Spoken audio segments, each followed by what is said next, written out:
Welcome back, everybody. We're on to week 11, and this week we're going to talk about workplace violence laws. And I'm not going to inundate you with cases this week, either in the text or in the lecture, because I think it's best that we understand the laws itself, the different laws that impact workplace violence and your responsibilities as a manager and as a security manager, but also understand some of the nuances and some things you can do to potentially prevent some workplace violence incidents. Not all, you can't, they're not preventable, but you certainly can try to deter them. But let's start with why this is even important. So from our different units on torts, we understand that people often get monetary settlements when they sue. And in this case, when the victim of actual violence settles out of court, the average settlement is $500,000. A jury award to victims averaged $3 million. And there are awards for nonviolent illegal actions that can even get close to that. So from a financial perspective, your employer is going to be in very dire straits. There's an old adage in business, the deeper the pockets, the bigger the settlement. A big company is going to pay a much larger settlement than a small one, but it's really a percentage of what you have as far as your cash, right? So, $500,000 to a small company could be enough to bankrupt the company, whereas a big company that may have, a market cap of $200 billion may pay $1 billion fine, and it's still going to be impactful. The bigger thing is, though, that people die. And we know that. We know in workplace violence incidents, people have been shot. There have been multiple shootings, and they're pretty easy to identify, and we'll talk about a few of those. But there's also many other things that upset the workplace when it comes to workplace violence in the small, what we would normally consider minor things that are considered workplace violence that really aren't. Let's start with a definition. So according to OSHA, workplace violence is any act or threat of physical violence, harassment, intimidation, or other threatening disruptive behavior that occurs at the worksite. So if we take that general definition and apply it, it applies to the employer, right? The employer's agents, managers, and supervisors, to every coworker that you might have and every worker at a company. But it also applies, if you read that definition, to customers. And if your business happens to be a hospital, it would include patients. And if your business happens to be a forensic mental health facility, it includes patients there as well. If your business happens to be a prison, it would include the prisoners. And, let's not forget that in some of those environments, the customer or the patient or the inmate is likely to be the perpetrator of workplace violence. It is still workplace violence. Workplace violence is any act or threat of physical violence, harassment, intimidation, or other threatening disruptive behavior that occurs at the worksite by anyone. And we tend to think of workplace violence as that one coworker who comes back and shoots up the place. But realistically, it can be that customer who comes up to the window and shoots the person who is working the drive-thru. That is a workplace violence incident. It is also a criminal incident, as we know. But that worker would have certain rights as a worker in that workplace, right, to claim that they were the victim of a workplace violence incident. So if we break it down, we have physical violence, obviously, but harassment. No one has laid a hand on anyone, shot anyone, stabbed anyone, physically harmed anyone.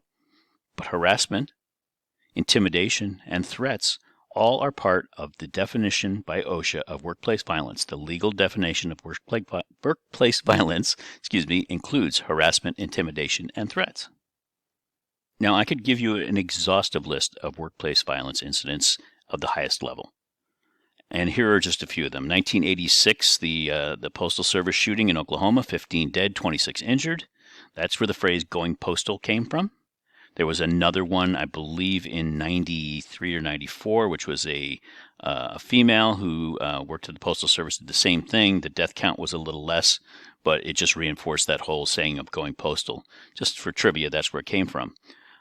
We have, 2009, Major Hassan, who was stationed at Fort Hood in Texas, was a psychiatrist, actually, and had 21 years of military service, killed 13 and injured 29 in a shooting rampage. He was a jihadist, did not want to go to war, and took it out on the people in his workplace, which happened to be a military base. And then just recently, in the last few weeks, the Boulder supermarket shooting, 10 people dead so far, and we hope there's no more than that, including one police officer. But there are just so many of these.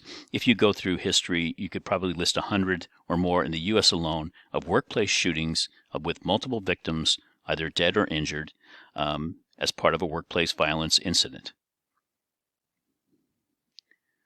So now we're going to put our cold heart on a little bit and look at this from the security manager's view, right? These mass shootings, from our view, are really pretty basic. Unless they're happening at our location, if they're not happening to our company at our location, happening someplace else, they actually, are pretty easy for us to take action on. They're understood by everybody. Everybody understands that if someone comes in the workplace with a high-powered weapon and decides to level the place, that people are going to get harmed, and it may be you, right? There's pressure from top to bottom.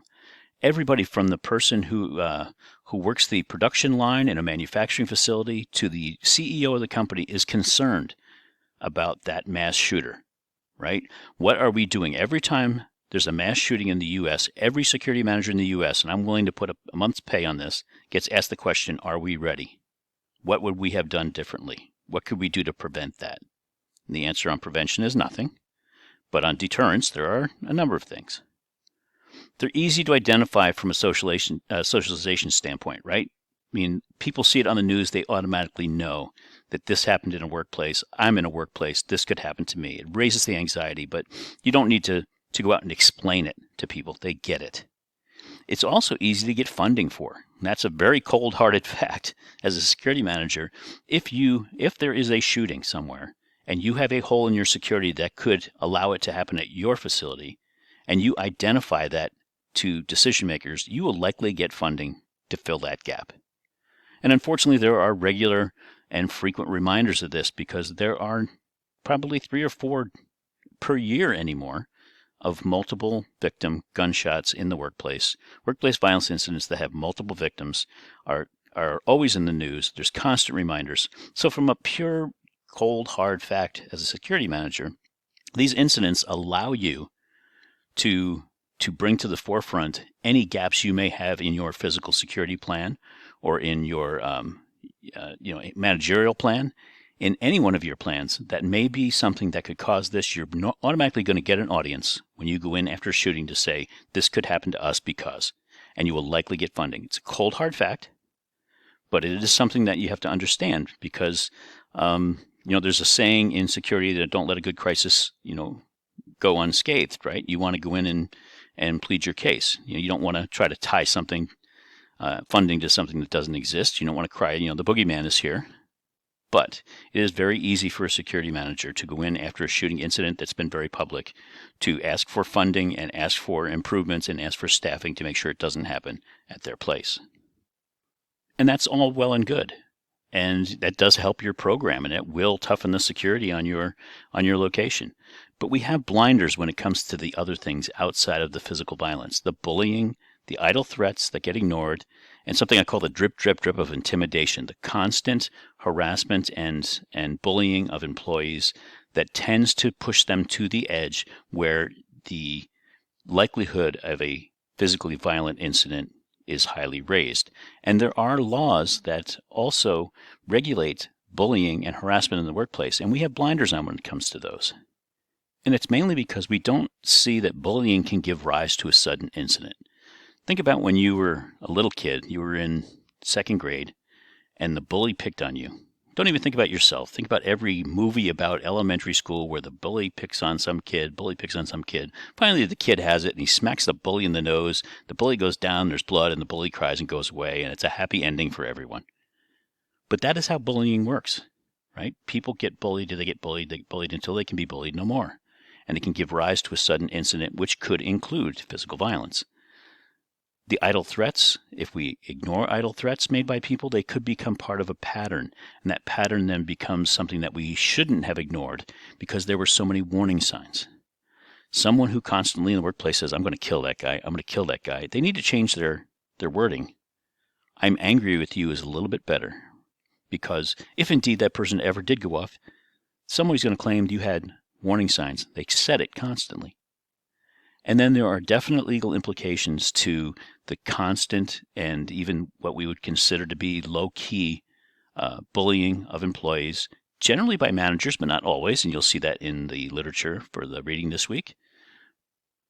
But it's something that's really pervasive in the workplace, and the laws are really starting to catch up, and it's something that we need to get ahead of as managers and as security managers. So what are some of the reasons people bully others in the workplace? Oftentimes it's tied to someone who refuses to be subservient. That is more the managerial supervisory level, where someone comes to work and you ask them to do something and they don't do it as you ask them right away. It is something that is very common in new managers and new supervisors that believe that the power has been vested to them and they must now exercise it and everyone must yield to it. And when others don't do that, then we tend to raise the bar a little bit and we bully. Oftentimes we bully people because they just are better at their job than we are. And we don't like that. We don't like the competition. If we can bully them in another way to get them to stop being so good at their job, then the bully wins, right? The bully then looks better by association because the person who was really good at the job isn't doing that anymore. Therefore, everybody's back on a level playing field. Oftentimes, people are bullied simply because they're better liked. And that really is the classic bully that wants to make sure that no one has an upper hand on them.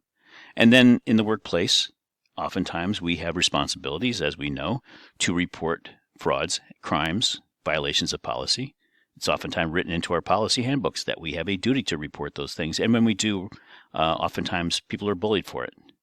And, it's the old snitches get stitches. Well, it doesn't really work in the workplace, and it shouldn't work in the workplace, but it is still prevalent. And those are some of the major prevalent reasons people are bullied in the workplace. There are plenty more. But from the bullying standpoint, that's really where they emanate. Now, these next 4 slides are all examples that OSHA gives as to what constitutes workplace bullying. And it really is not as direct as you might think. There are many reasons: spreading rumors, isolating somebody socially in the workplace, intimidating, undermining their work. Physically abusing or threatening abuse, certainly we think of that as workplace. If you don't stop doing this, I'm going to kick your butt, right? That's bullying. But we don't think about isolating someone socially as bullying, but it can be perceived as bullying in the workplace. A few of them here that really do apply toward supervisors and managers: removing areas of responsibilities without cause. I used to be in charge of, putting the prices on everything in the store. And that's an easy job. Now, all of a sudden, I'm going to be in charge of cleaning the restrooms and shoveling the snow outside when it gets cold. And if it's done in such a manner as to put me in my place, as someone might say, then it is workplace bullying. Constantly changing work guidelines as a method of trying to make somebody subservient, right? Establishing impossible deadlines, withholding necessary information, right? Or purposely giving the wrong information. I tell you to be at work at 9 o'clock sharp, and when you get there, I say you were supposed to be here at 8. And I posted a schedule that said 8, but I told you 9 just so I knew you'd be late the next day. I'm bullying you. Making jokes that are obviously offensive by word or email. And this is something that everybody at some point in their career, myself included, has been guilty of, that we have sent an email or forwarded something that would be considered obviously offensive. That can be considered workplace bullying, and it is very prevalent in the workplace today because we all use those electronic devices. How about one for all you future security managers: intruding on a person's privacy by pestering, spying, or stalking? I had an employee in Memphis, Tennessee one time who complained that he was being followed by security, and we actually thought he was paranoid and might have a mental health issue. Come to find out, he eventually gave us the description of the vehicle, and someone called me and said that vehicle matches the description of one of our security managers. And that person was indeed spying on the person. He thought they were stealing, so he decided to do a surveillance all on his own and followed this person even when he wasn't coming and going to work. That was certainly a bullying behavior, and in fact, that security manager really wanted this person to quit. I think he was being very obvious in his spying, so that the person would feel that that we were on to their stealing, which was never proven, and that they would quit. That was a classic example of bullying someone into leaving the workplace. Assigning duties which are unfavorable to a person. So, here's our quotas for the day. Brian, you'll do 10 widgets, and Dave, you'll do 10 widgets. Oh, and Barry, you need to do 150 widgets. Obviously, that is unfavorable to Barry, and it creates pressure. But it could be my way of letting Barry know that I'm displeased with him for one reason or another, and I'm going to bully him by giving him extra work or underwork. And this primarily happens as a harassment rather than a bullying. It normally happens with older workers. Oftentimes there's a term for older workers called shelved. Sometimes I long for it. And it is that younger managers don't want to have older workers in the workplace, so they shelve them. They give them less work. They give them less meaningful work, and they create a sense of uselessness. And that's their way of dealing with that employee, and it is definitely workplace bullying. And of course, yelling, using profanity, we know that that's not acceptable in the workplace. We know that's a way to bully people by yelling at them. And the last slide here, I promise, of workplace bullying, criticizing a person persistently or constantly, belittling their opinions, giving them punishment that's unwarranted, undeserved, outside of the employee handbook, if you will, outside of your normal punishment, your progressive discipline policies with the company, but you're going to punish a person for the sake of punishing them. It happens in workplaces. Blocking training, leaves, promotions as a way to bully someone. If you have 5 people in the workplace and everybody gets 2 weeks vacation, and the other 4 people have gotten their 2 weeks, and I come with my 2 weeks and it doesn't clash with anybody else, but I say, no, I'm sorry, but I need you that week. For no apparent reason, I just know I don't want you to have those 2 weeks. I could be bullying you. I could be doing that as retribution for whatever, simply to gain control. And then tampering with a person's belongings or work equipment, and that is very prevalent in manufacturing environments when left unchecked.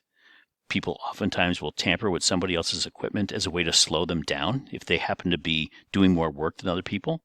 One way of bullying them into coming back into the same level of production as everybody else is to tamper with their equipment. That is absolutely workplace bullying. So those are 4 long slides, but I wanted to give you a general idea of what workplace bullying was and what it constitutes, because it's simply not bullying in the sense of the schoolyard bully who pushes you around. It is those little drip, drip, drip things that an employer, a supervisor, a coworker, anybody could do to bully someone in the workplace. Now, there's a difference between bullying and harassment, and the difference is the codification in law, really. But bullying is an unreasonable action used to create or support a power imbalance. I'm trying to show you that I am superior to you, you are subservient to me, and therefore I'm going to bully you into that. I'm going to force you to do things you don't want to do to create that power imbalance. That's bullying. Harassment is exploiting an already perceived power imbalance based on a protected characteristic. Now, harassment claims are more frequent, right? And a perceived power imbalance based on a protected characteristic like sex or race or religion, right? I perceive that there's a power imbalance. I perceive that I'm better than you because I am male and you're female. I happen to be a classic sexist, right? We've all met them. And so I perceive there's a power imbalance, and now I'm going to harass you because of that imbalance. But I will tell you that bullies are finding it hard to hide behind that protected characteristic law to say that, well, I'm sorry, but I wasn't doing it because I'm male and she's female. I was, it was male to male, right? I was giving extra work to Bob, and I'm Brian, and we're both males, so we can't claim harassment, only bullying. And harassment has definite codified protections, as we'll see in a minute. But bullies are finding it harder and harder to use that defense.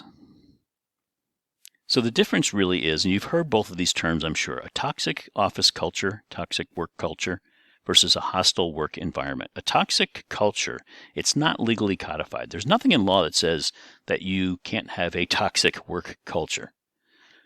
There's a movie that came out in the 1980s, and if you've not seen it, I don't recommend you ever do, but if you do watch it, just watch the first 10 minutes because it's kind of funny, called Joe versus the Volcano. And Joe works in a office of some kind where he sits in the office constantly under fluorescent lights, and one of the ballasts, the thing that light the fluorescent lights, is bad. And you've seen a fluorescent light with a bad ballast because they blink on and off constantly. And the lights are constantly blinking above his head. There are no windows in the workplace. The light that's shining down gives everybody a gray-green color, which I think they have anyway, even in natural light, because half the people in the workplace look dead. And Joe sits at a desk and no one talks to anyone else, and they just do their work. I would consider that to be a toxic office culture. It is not pro-work, right? You need the right environment. You need proper equipment. You do need some camaraderie in the workplace. You want to be able to interact with other people. I think when you can't do those things, it's relatively toxic culture. But it's not illegal, right? Because I can get up and go find another job, which Joe ends up leaving the job. But a hostile work environment is codified in law. Title VII of the Civil Rights Act of 1964 makes it an unlawful employment practice for an employer to discriminate against any individual with respect to his compensation, terms, conditions, or privileges of employment because of such individual's race, color, religion, sex, or national origin. Age has been added to that. Sexual orientation comes under the sex part. But basically, a hostile work environment is a legal term. A toxic office culture is an opinionated term, and it's used a lot. And you'll hear people say, well, I'm going to sue for a toxic office culture. You can't do that, right? You won't be able to get away with that. A hostile work environment, however, is based on those protected classes. And we'll see in a case we're going to talk about that there's a broad definition of that. But even a hostile work environment is seldom a single incident. It has to have that Title VII protected status element to it, right? The harassment is caused by race, religion, age, sex, national origin. But it also involves the frequency of the discriminatory conduct. A single act will seldom constitute a hostile work environment. And the severity of the conduct, whether it's physically threatening or humiliating or a mere offensive utterance, that one kind of gets you a little bit. And I think what that says is that if someone makes a single racial slur, let's say, in the workplace, it would be very hard to constitute a hostile work environment under Title VII. Now, you could have other remedies, and obviously companies have their own internal remedies to make sure that doesn't happen, as they should. But under Title VII, you really have to show that it's a frequent and discriminatory conduct that prevails in the workplace, right? And you also have to show whether it unreasonably interferes with the employee's work performance. Just because I say something to you that might upset you doesn't mean that it changes your work performance, even if it's a protected thing. So, if I, am going to shelve somebody, right? We talked about the age discrimination, and let's just say that I have two security guards working, and one is 25 years old and one is 75 years old.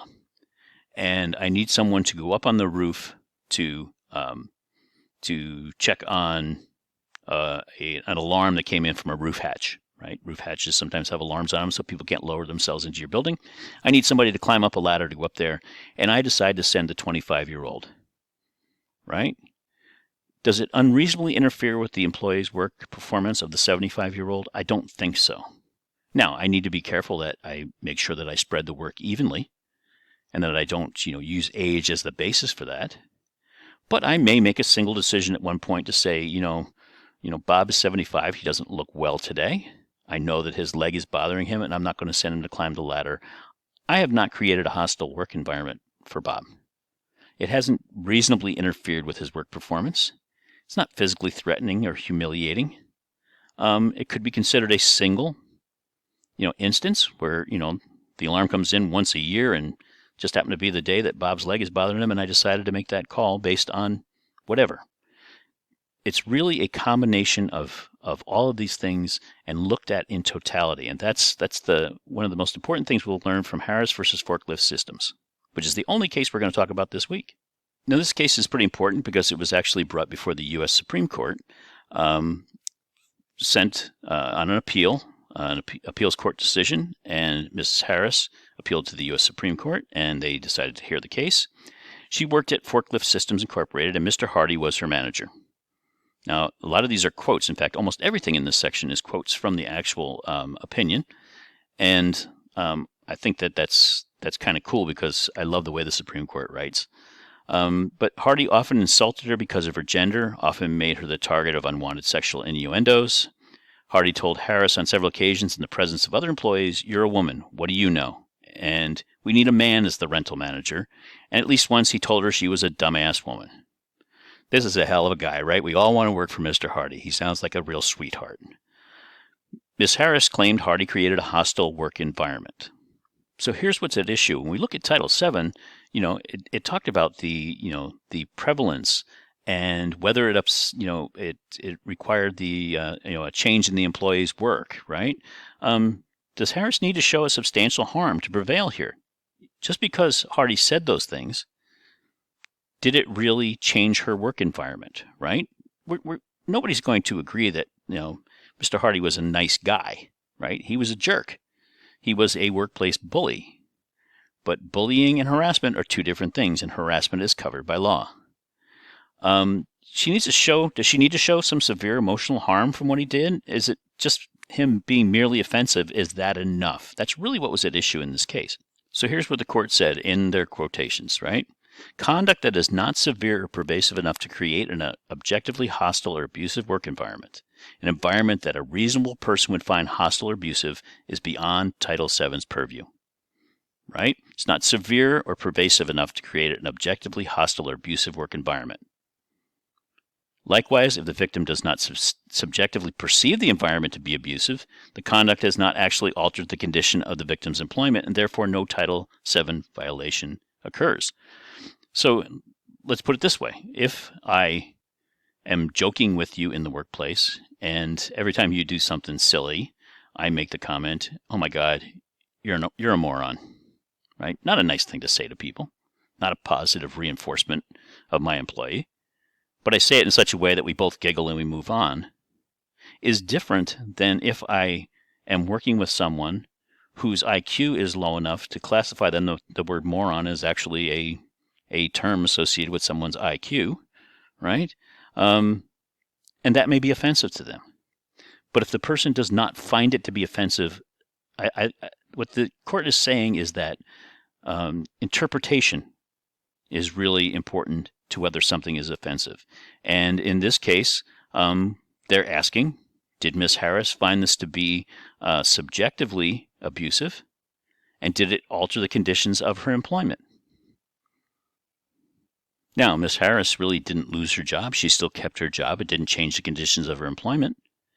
So therefore, it would seem that Title VII did not apply. But the court went on to say that it doesn't really take a nervous breakdown to show that harm's been done, that this constantly drip, drip, drip, if you will, of intimidation and discrimination may not seriously affect their psychological well-being, but it can detract from your job performance. It discourages you from remaining at the job and keeps you from advancing in your career. And the Supreme Court found that enough of those things were in place that they disagreed with the appeals court and sent it back for another shot at the appeals court. The appeals court said that Ms. Harris had no cause for action. The Supreme Court disagreed. Basically, they said, yes, you have to have some level of harm, but that level of harm really is taken into account of all the different variables in a case. It's not a single issue, but it could be that drip, drip, drip of things just constantly happening that may not seriously affect you psychologically, but certainly detract from your job performance and discourage you from remaining on the job, can give rise to a Title VII action. So what the court said in their opinion was whether an environment is hostile or abusive can be determined only by looking at all the circumstances. They weren't going to define hostile and abusive in clear definitions because something that happens over a long frequency of time, right? The constant drip, drip, drip. The old water torture, right? If you drop a drip of water on my head, I will probably not even feel it.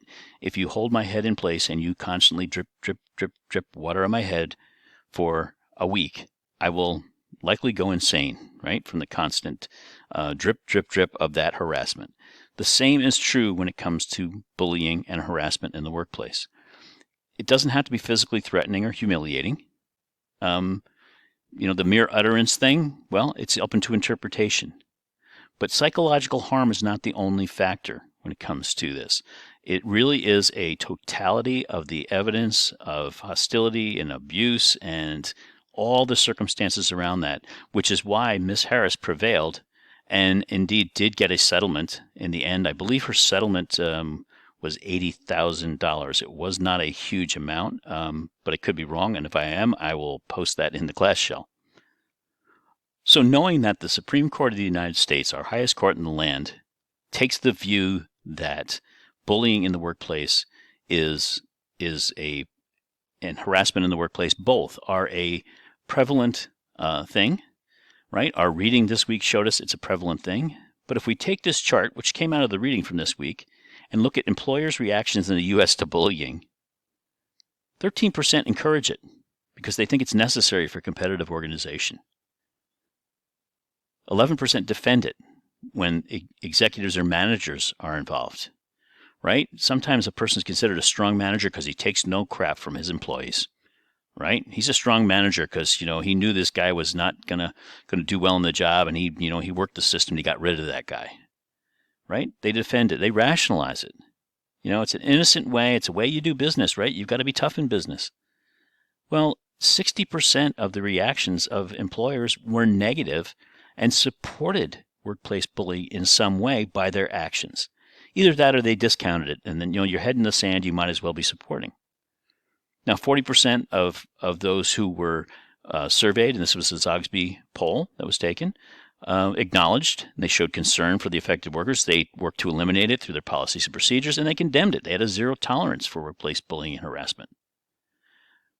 But the truth of the matter is that many employers, by way of their own, I won't say policies, but their own practices, support bullying and harassment in the workplace as a way to foster competition and to increase productivity of employees.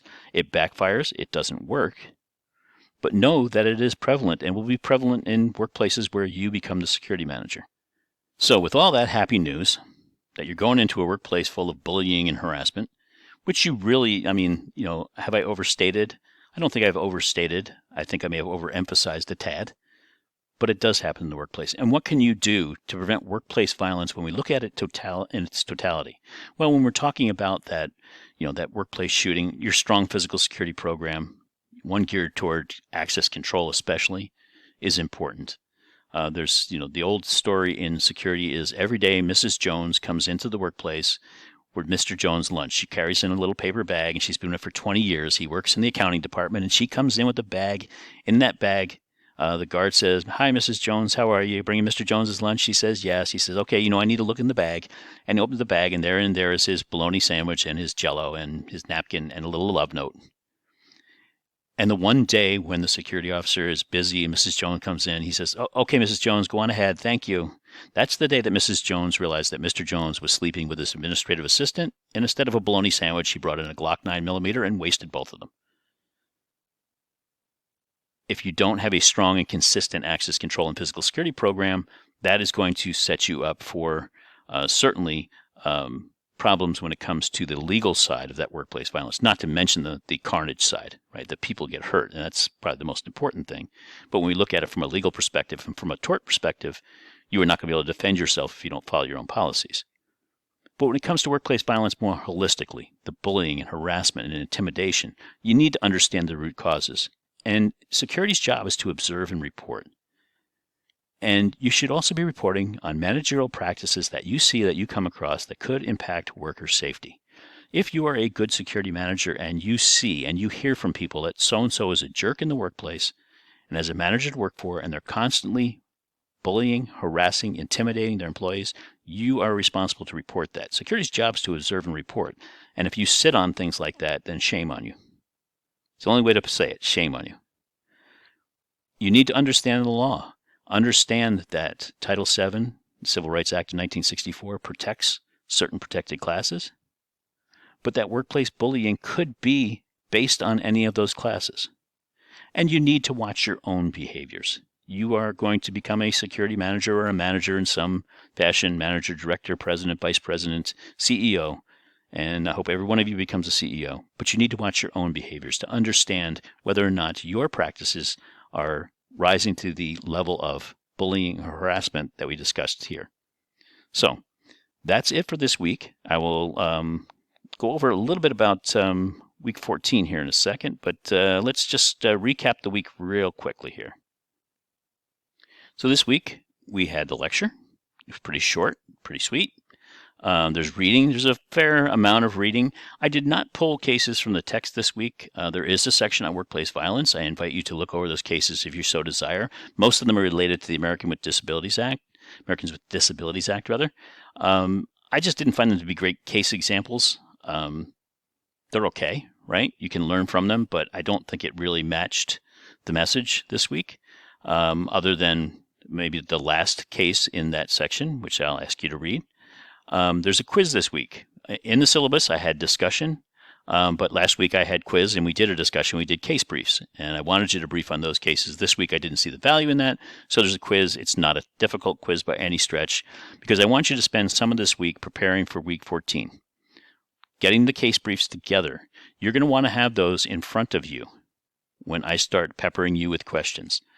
You're going to want those case briefs right there so that you can flip through a little book or a folder. I would suggest you get a 3-ring binder if you've got one and punch some holes and put them in there so you can flip and put little tabs on them so you know where they are and what they're about. The slides from those classes that didn't have case briefs, they are all, that's something that I've recommended you to do from jump, is to prepare those to print those slides out to take notes on. And if you have those, you will do fantastic in week 14. You will sail through. If you haven't been doing that, I suggest you go back and think about doing it. Be prepared to be called on multiple times. I will call on everybody at least 3-4 times, because I'm going to fire things at you rather rapid fire. We don't have a lot of time. I want to cover a fair number of scenarios, and I want you to be able to impress the heck out of me with what you've learned and the fact that you can go back and reference the law. And finally, I'm going to throw out those scenarios. The team leader or I will choose who answers the question first. If the team leader believes that one person might be better prepared to answer a question than somebody else, based on how they may have broken up the work, I gave them some suggestions on how they might do that, but you don't need to do it that way. I mean, you could have all generalists, and just, whoever can answer the question, jump in. That could be a strategy, whatever your team's strategy happens to be. I will ask the team leader, and if they call on somebody and that person doesn't have the answer, then I'm going down the list, and you need to be able to back each other up. Once someone has answered the initial question, I will ask others for their opinion. What was right? What was wrong with what they just said? What other cases might you apply? What other thoughts might you have on a subject? You're going to be graded individually. We're meeting as a team. But don't think for a minute that this is one of those, sit back, coast, watch the team do well, and I'll just, I'll cruise along on those points, right? Draft along behind that big tractor trailer of everybody else and save my gas mileage. Doesn't work that way. You will be graded on preparation, presentation, logic, and application of the course content, right? And you will need to show me that you are prepared. I will know whether you're prepared when I ask a question. How you present it basically is, did you understand the case? Your logic is in what cases or what instrument you use to answer the question, right? What angle do you go? And can you apply the course content? I appreciate everyone has an opinion, and some of it may come into those discussions, but we're going to be really concentrating on course content. Don't get nervous, okay? I'm not going to pick on anybody. I'm not going to hammer anybody. I'm not going to bully anybody. It's not how I roll. But don't get nervous. Get ready, right? Prepare yourself. If indeed your team leaders asked you to prepare certain materials, have those materials prepared. Know that the rest of your team will have to rescue you if you don't get it. And they should be happy to do that and I'm sure they would be if they knew that you prepared and you just choked a little bit. We all do that, right? But make sure you're doing your part and getting yourself prepared.